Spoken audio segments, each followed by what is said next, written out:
It took weeks and sometimes even months to travel west. Now we can glide through the air with the greatest of ease and enjoy the view as well in a matter of hours. As we gaze on the glorious Rocky Mountains and encompass the scenery and urban cities below, it isn't long before we arrive in California, when we pass over the Death Valley area and circle over the sprawling suburbia of Los Angeles.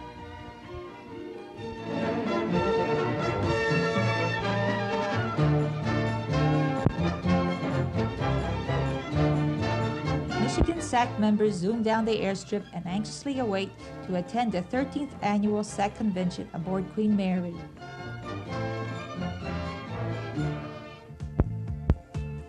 Our first stop, Hollywood, motion picture capital of the world, and a name that has become synonymous with extravagant entertainment, is not a city, but just a district of the city of Los Angeles, with a population that varies according to the definition of how far it extends.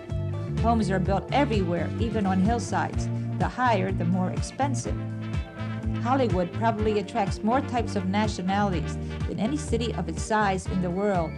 Here are nobility, ex-nobility, the pseudo-nobility of a dozen countries, the artistically inclined from every corner of the world who aspire to movie jobs, and the average Americans who live here because they like the climate or else were born here. About 75% of the population is connected with the motion picture industry.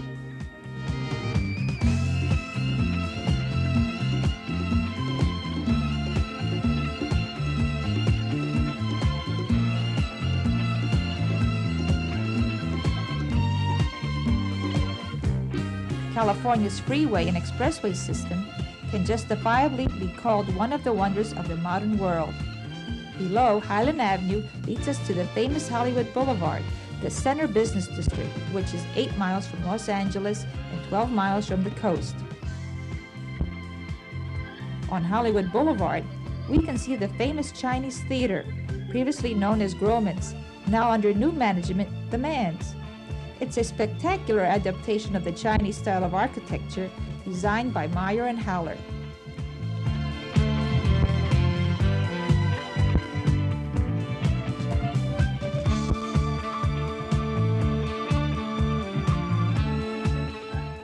Concrete slabs in front of the courtyard reveal hand, footprints, and messages of the stars, the scene of Hollywood's major premieres, where actors and movie moguls attend opening performances of new films with the ballyhoo of searchlights and floodlights, microphones and loudspeakers, and roped-off aisles covered with carpet.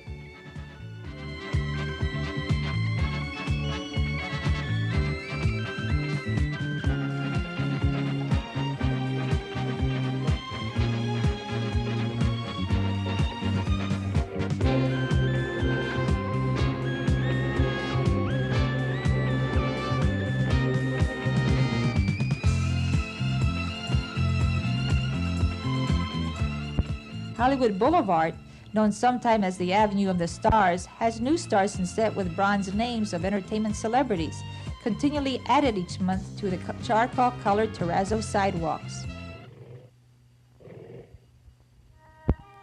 La Brea discoveries have been made in Hancock Park area located right in Hollywood's busy metropolis.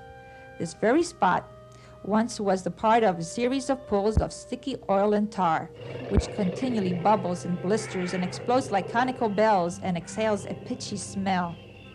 A family group of imperial mammoths have come to drink and splash and shower themselves with trunks full of water. A closer look reveals black asphalt soaked into the surrounding soil and underlying the water. The asphalt from the underground oil deposit is pushed about as natural gas rises to escape through the bubbles rising to the surface of water. An astonishing and frightful aspect when these animals begin to sink into the sticky mass, and when they try to escape were unable to do so because their feet were stuck and the lake swallowed them. For thousands of years, mammals and birds were caught in this death trap of the ages. Thus, the oil and asphalt have preserved these skeletons, making possible their reconstruction from over 100 tons of recovered fossil bones.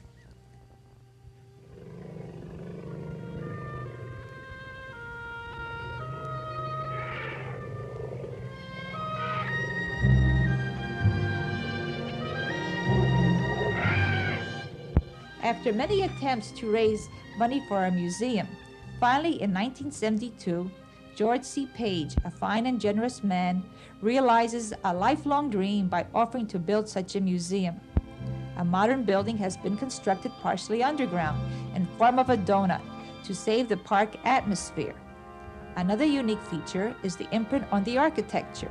In addition to the landscaping, the exhibits, and the generally evocative mood of the new science structure in Hancock Park to house the La Brea fossils from its own backyard, just a few feet from where they were originally trapped in the bubbling, sticky asphalt.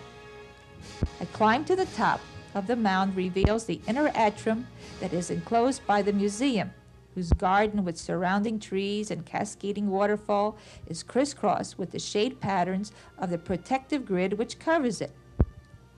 Many vociferous opponents argued that their green belt was being destroyed if the Page Museum was allowed to proceed. Instead, it has been added to by the grassy mound that conceals the body of the museum underground, topped by the see-through structural steel frieze that both tells the La Brea story and gives majesty to the structure. The best-known paleontological area in California and one of the richest in the world is La Brea Pits in Los Angeles County.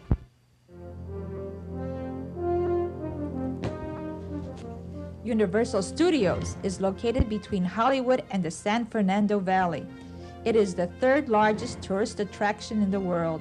Last year, 3.8 million tourists took the tour or crammed the studio amphitheater.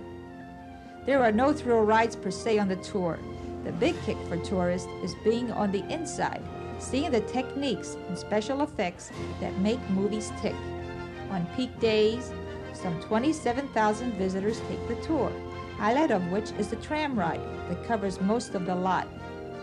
An admission charge of $8.75 for adults and $6.75 for children apparently doesn't discourage anyone. On busy days, the gates are closed to thousands of persons due to limited parking facilities. The Universal Tour is a wonder in its own right.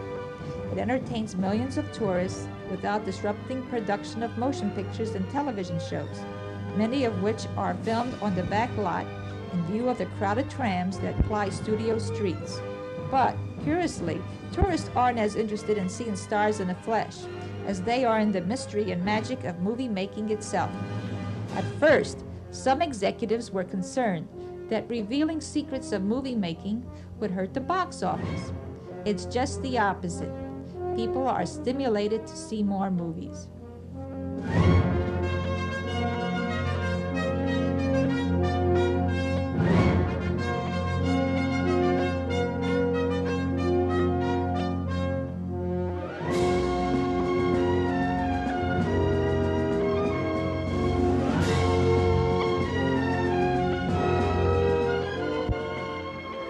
Our guide rounds up the tram riders to follow her through State Set 30.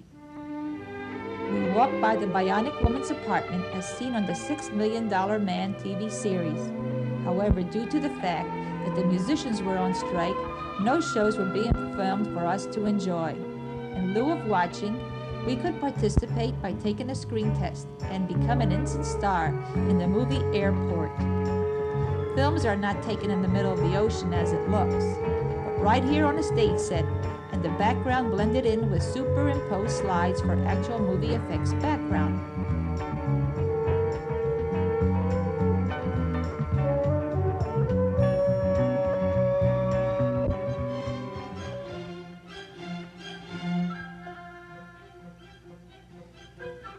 A 5-hour tram ride takes visitors over a collapsing bridge, which reassembles itself back together again just as soon as we make a U-turn and is ready for the next tram tourists.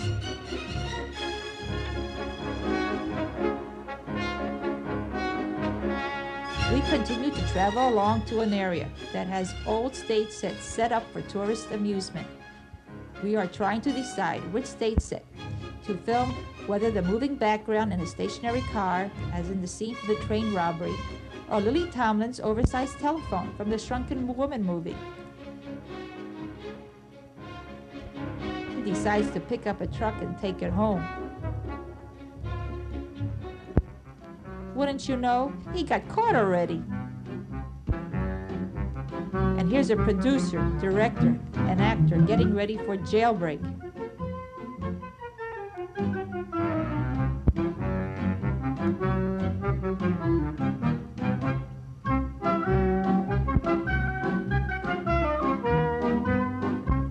Have you any idea how tough it is to bend steel bars?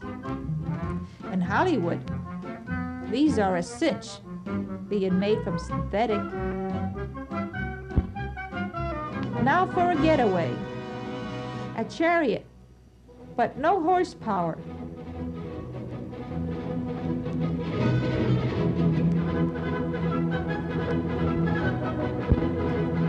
Gotta thumb a ride.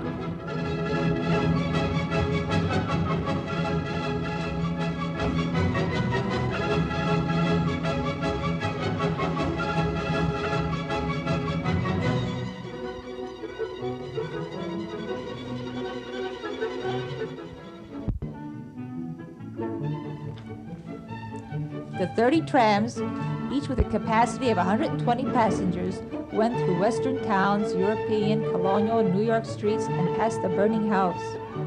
Universal has an enormous inventory supply of props, stage sets including a jet plane, showboat frontage only, set up by a shoreline, and warehouses full of furniture, paintings, decorations, cars, and wardrobes of clothing from head to toe, which they maintain and use over and over whenever they can. At this waterfront, the special effects were set up for Moses to cross the Red Sea.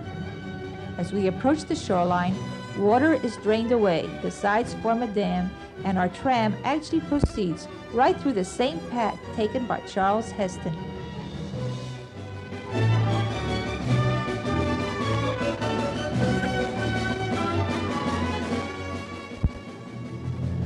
We continue to be fascinated by all the movie gimmickry when suddenly we see the fins of a shark glide across the lake and witness a hairy encounter with Bruce from Jaws.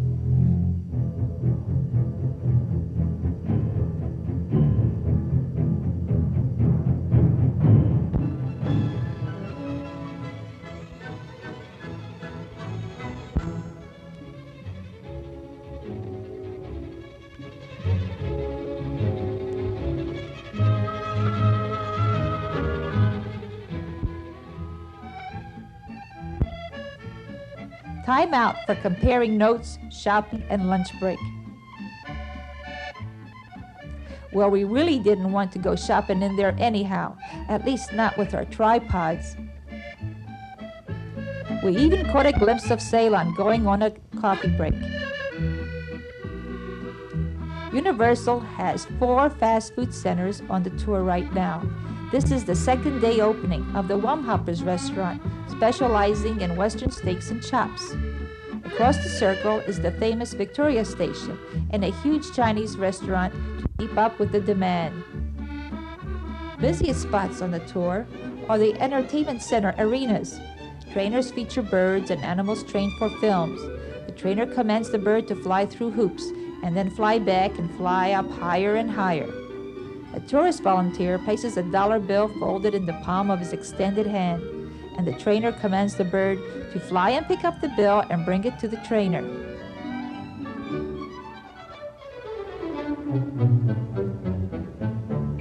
Thank you. Now, who has a $10 bill? Boomer from the movie Benji captivates the audience with his tricks. The trainer asks the boy to tell Boomer to fetch something for him. Boomer, what did you bring? Are you sure? He asked for a bra. Naughty, naughty. The trainer proceeds to give vocal commands to Boomer as they are required for a particular movie.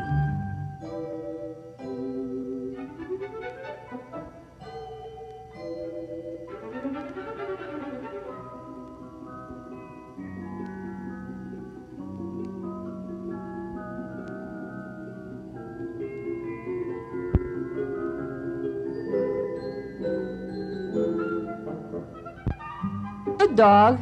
Now mail a letter, then go to your dog house.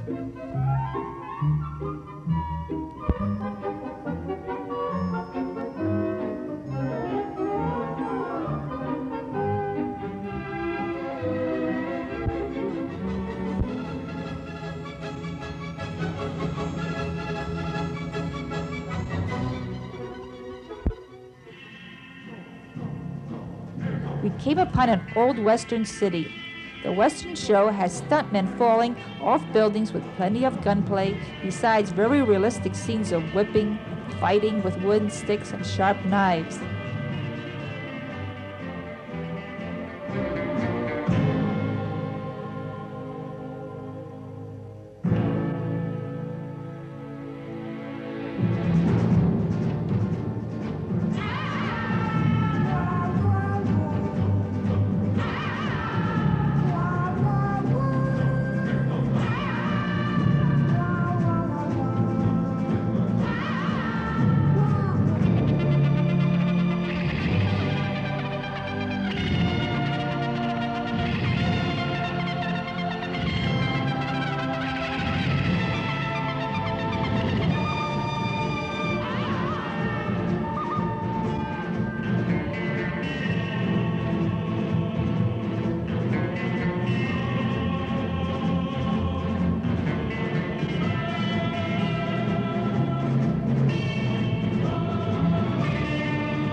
Perhaps most elaborate and impressive of tour's attractions is the latest edition, Castle Dracula, the interior of a moldy and classic castle straight out of Transylvania. Mechanical bats, zombies, wolves, and other creatures of the night are the supporting cast for the Mummy, Wolfman, Phantom of the Opera, Frankenstein, the Incredible Hulk, and Count Dracula himself. Castle Dracula was conceived to demonstrate Hollywood's ability to terrorize and horrify movie audiences. It sends chills up the spines of old and young alike. Can you imagine Don Giovanni opera being performed in Castle Dracula?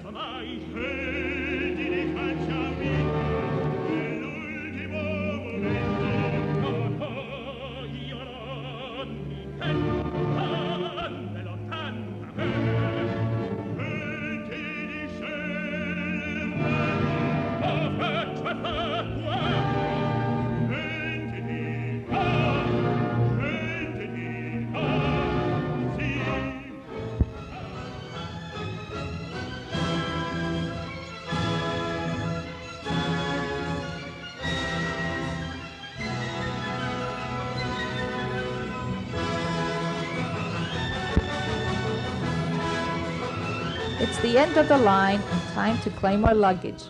Universal provided 5 colorful shows and 9 major special effects productions, most of which are based on our studio, films, and shows. Universal also plans to build new additional parking areas and new attractions at a regular basis in the future.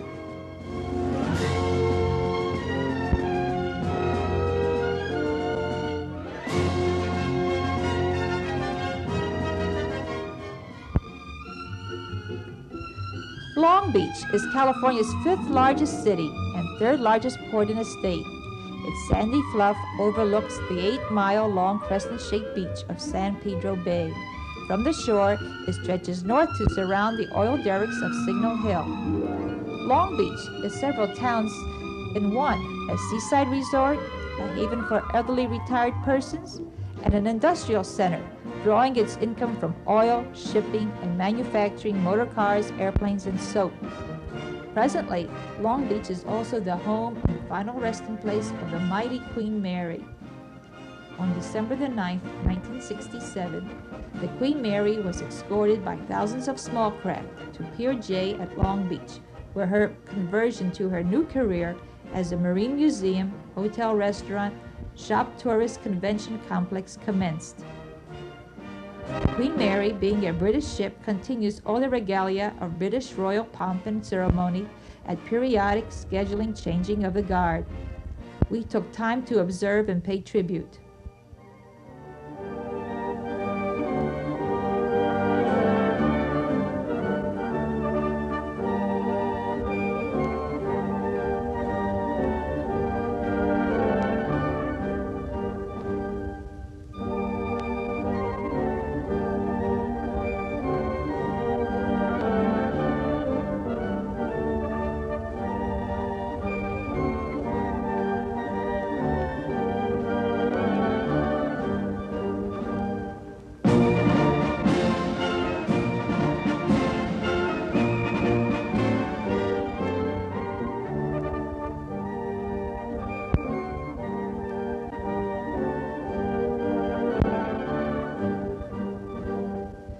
Mary was and still is the largest passenger ship afloat. She is paneled in 56 varieties of exotic woods. Her salons and 384 deluxe staterooms and 12 decks recall the opulence of an era when she was the queen of the Atlantic, and perhaps the most memorable hotel on the Pacific coast. SAC members Ed and Ed greet each other aboard ship and try out their sea legs, then set off in pairs to explore all its floors and bars, while Ruth and Eileen search for tourist boutique shops. Eileen and Shirley observe the view from one of the decks while waiting for their husbands George and Ned to catch up.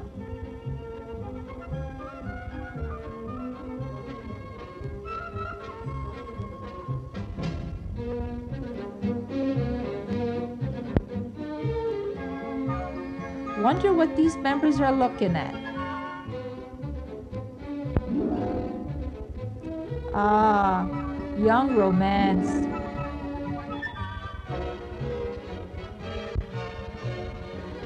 No romance here, only kissing cousins, Ed and Therese, while Ed watches positively and decides while aboard ship, why not be continental? With the approval of George and Eileen. The top deck of Queen Mary was now taken over by Michigan SAC members, avidly deciding when filming a sea skit.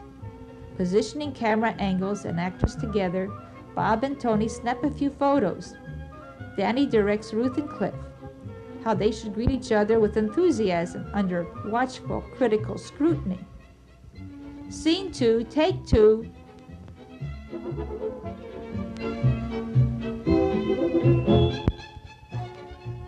Camera set and ready to go, George decides on a more macho love scene.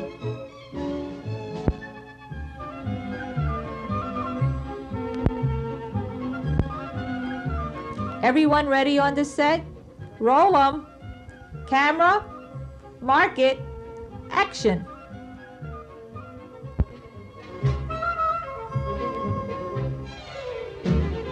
Gene and Ed were overwhelmed. They were being filmed from 4 cameras at 4 different angles.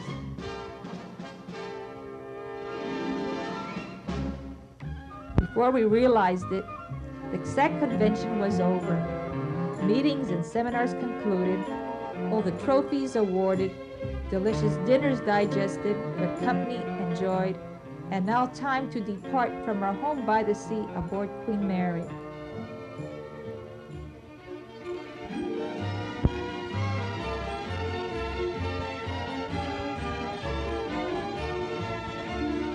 Bon voyage, everyone, homeward bound. We'll meet again next year.